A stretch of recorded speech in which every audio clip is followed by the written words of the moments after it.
Minister of State for Defense, Bello Matawalle, yesterday pushed back on recent comments by former Secretary to the Government of the Federation, Babachir Lawal, regarding the much talked about 2027 presidential ambition of President Bola Tinubu. Matawalle, in a statement by Director, Information and Public Relations in the Ministry, Henshaw Ogubuike, emphasized that Tinubu had made commendable strides in governance, and Lawal and his associates will be surprised by the resounding support the president would receive from the North in 2027. The minister highlighted several key areas where he said Tinubu had made impactful reforms that warranted support from the northern electorate, particularly in the area of security and defense. Matawalle urged critics like Lawal to evaluate Tinubu's scorecard objectively rather than dismissing his efforts. Lawal had, in an interview with a national newspaper, affirmed that the North could never forgive Tinubu over the manner he allegedly brought suffering to the region through his nail-biting reforms. The former SGF reiterated Nasir El-Rufai's warning that the North was massively mobilizing ahead of the 2027 polls. All right, I'll start with you, Professor Killan. Welcome to the morning show, not as a guest, this time as one of the co-anchors. It's great to have you this morning. Good to be here. And I just wanted to talk about, we're opening this morning with this news story. And of course, it's been, a number of things have been said around the North support or lack of support for the president. Former governor of Kaduna State, who celebrated his 65th over the weekend, had also been quite vocal about the significant role that the North plays and how the president must be able to draw them in. What's your take on these stories? Well, I think before we go into the exact thing, let me dispel something. There's a common trend of people saying this is 2025, February. It's too early to talk about 2027. It's not true. It's not too early to talk about it because whilst the president and the ruling party are already in their position, ready for battle, those who want to oppose them need time to get together. So it's not too early at all. And perhaps it's not too early for the ruling party to start opposing and, spreading out their net. Then we go to the matter of the North supporting the president of the North and the crucial role of the North. I think, mathematically speaking, it only makes sense that a part of the country that has a large part of vote will be considered. It's a huge constituency.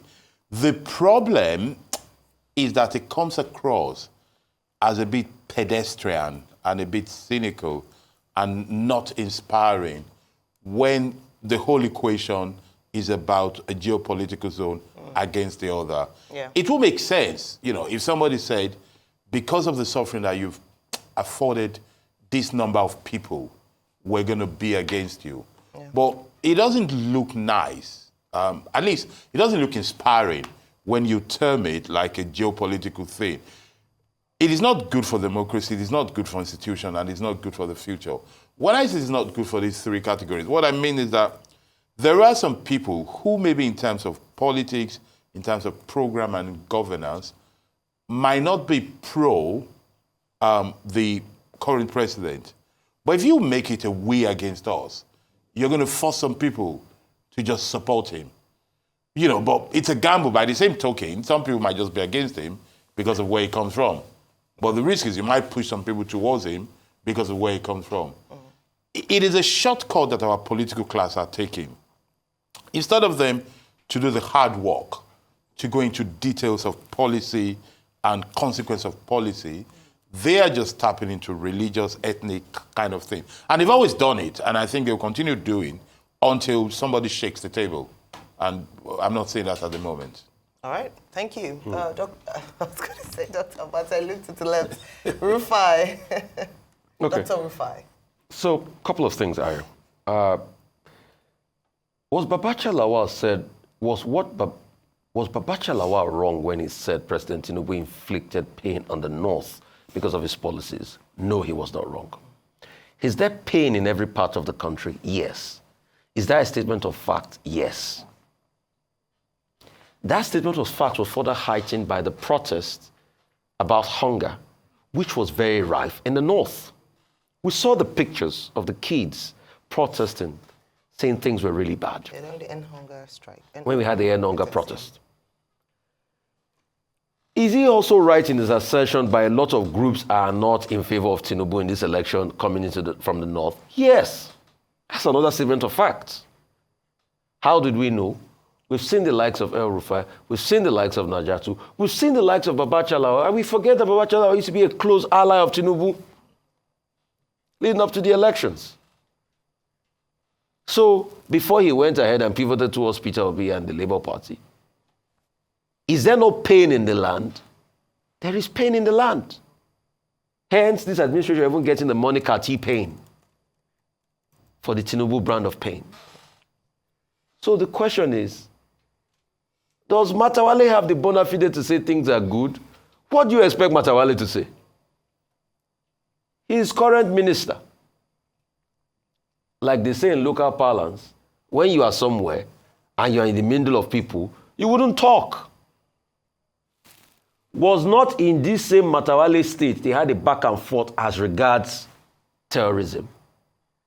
Didn't the governor, Dauda, say a lot of things about him, the sitting governor? Didn't he mention his name in all sorts of things? Have we been able to stem the tides of terrorism? No. Has he performed effectively as Minister of State for Defense? The answers are there. Don't we still have onslaughts of Lakurawa and sorts of groups? So the question is, where is the lie in what Lawal has said? The other part of the argument, a lot of people can say, yes, it was sour grapes on the part of Lawal, Babacha Lawal.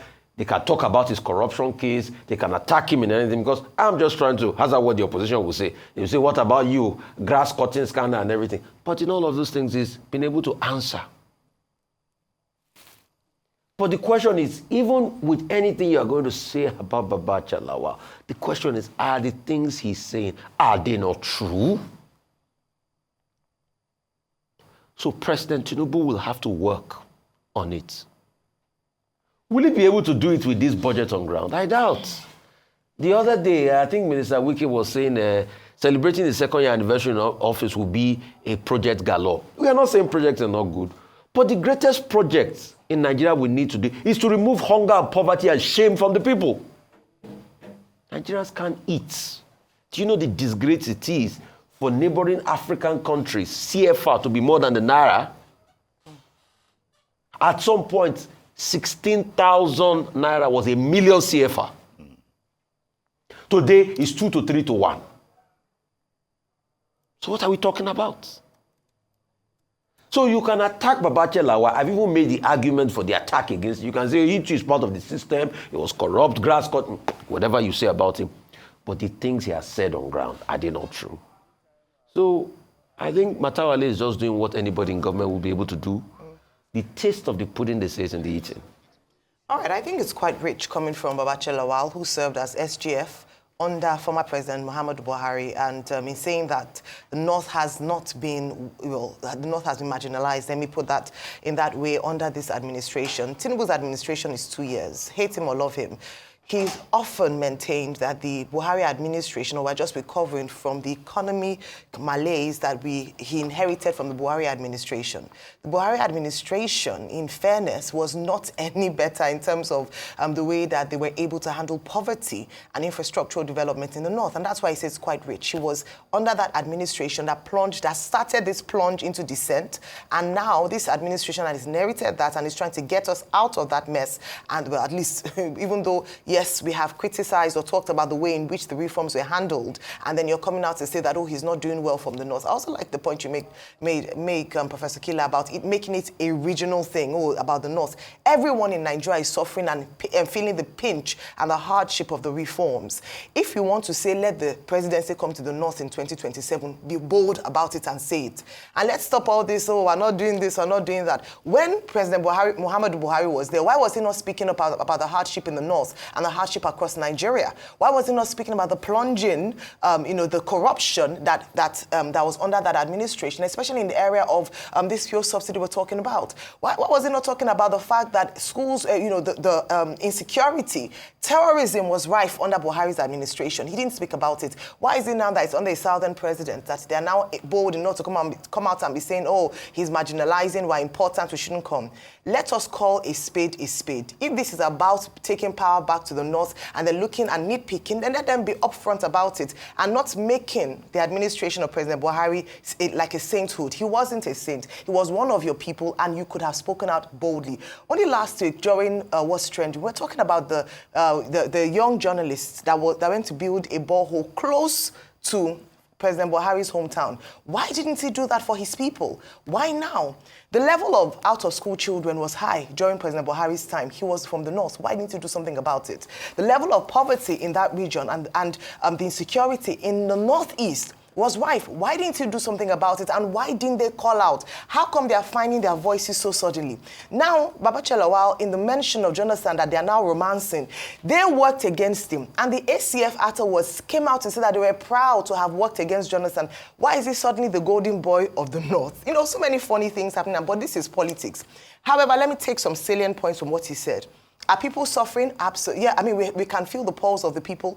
Prices have gone up, things are difficult. And so the call should be, the president should work for the people of Nigeria.